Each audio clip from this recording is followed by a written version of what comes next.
One of the most important things you need to take into consideration is the person giving you financial advice a broker or a fiduciary? A broker is legally obligated to do what's suitable for investors, not necessarily what's in their best interest. So a broker can be looking at a list of recommendations, and they're going to be looking at all the conflicts of interest. If they get paid 2% for recommending one thing and get paid 1% for recommending something else, so they're riddled with conflicts. A fiduciary is obligated to do what's in your best interest. They eliminate the conflicts associated with recommending one investment versus the other based on how they're compensated. If a fiduciary is recommending to you shares of XYZ stock, ABC mutual fund, or an apartment building, they're indifferent. Market volatility is inevitable.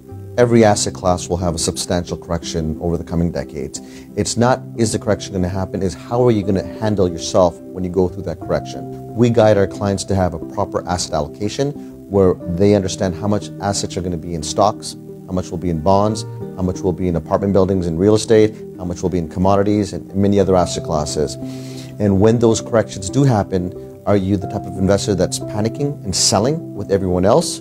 Are you holding strong and holding that investment? Or are you being opportunistic and actually adding to that position when it's down? So Tony talks a lot about emotional fitness. What a really good fiduciary will do is they will guide you to make intelligent decisions at the right times. Oftentimes when people are left on their own or they do not have advice that they trust, they'll make the wrong decisions at the wrong time. Many of your clients are looking for an investment strategy that's not going to go up and down with the stock market. For example, when we're designing our clients' portfolios, if there's stocks, bonds, commodities, we want to introduce some alternative or non-traditional investments. One of them is real estate. And within real estate, we like apartment buildings. I like rental income coming in consistently every single month into our client's checking account. And you have an asset that's not going to be moving up or down with the stock market. Within real estate or apartments, we like senior housing. Right now, this country is seeing one of the biggest demographic shifts that we've ever seen. We have 40 million Americans that are age 65 plus, and that number over the coming decades is going to go to 80 million. The age 85 plus is actually going to triple. So if a portion of our clients' portfolios is allocated towards senior housing, where we're receiving income on a regular basis, or what I call taking advantage of the demographic inevitability, I consider that very intelligent. It doesn't matter who the president is of the United States or which way interest rates are going. Every single day, 12,000 people are turning 65 in this country. The three biggest eroders of wealth is bad investment decisions, high fees, and taxes. And taxes matter. In other words, it's not what you made, but it's what you keep after taxes.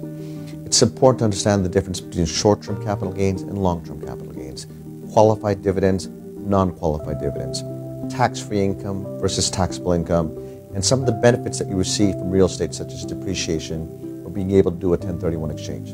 There are many intelligent strategies that can help you be tax conscientious towards investment portfolios.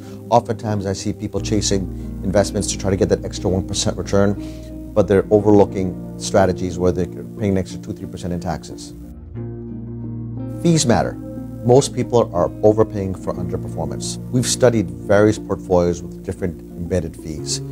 And the fee between 1% and 3% can have a dramatic effect during the accumulation years. What's even more dramatic is when people retire at the age of 65, for example, and then they start drawing on their nest egg and assuming that they're still paying 1 versus 3% fees. We've seen examples where people run out of their capital 20 years prior to the investor that was paying only 1% in fees. So what is one to do now? Many people ask me, how do I find a highly qualified fiduciary? Because not all advice is created equal. How do I make sure that I'm not overpaying for underperformance within my portfolio? How do I make sure that I'm properly allocated responsibly?